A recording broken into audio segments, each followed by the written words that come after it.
Hey everybody, SuperMonkeyCube here. Some people had asked me at a couple of shows what this little tiny bass was. Obviously you can see it's not very big, but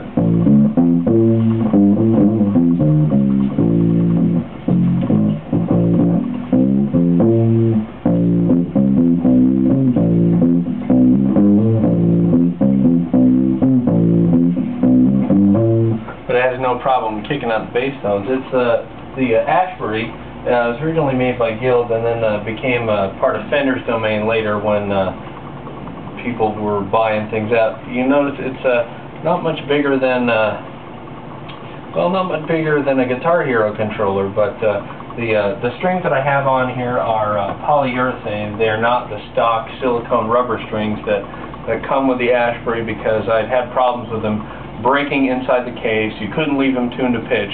And these I actually had tuned to pitch at our last gig last weekend and took it out of the case, and the things are still in tune, which I'm ecstatic about, because now I can spend time getting my fingers to learn the positions instead of having to like do it from scratch every time. The thing's stable and I can play more often.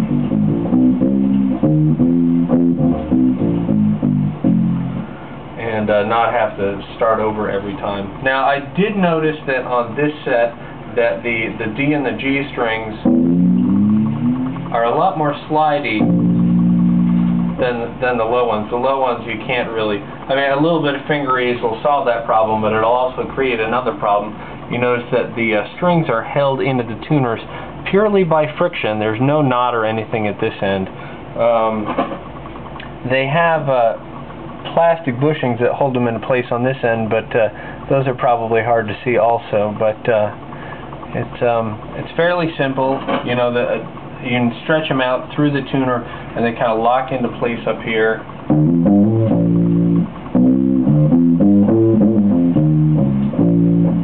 A lot of people are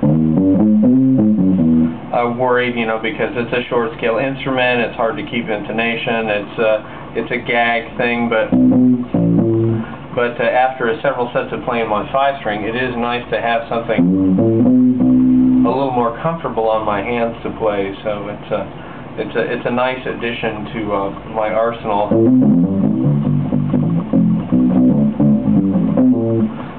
Even if it's not, you know, perfectly able to be played in tune at all times, but you know, I try real hard.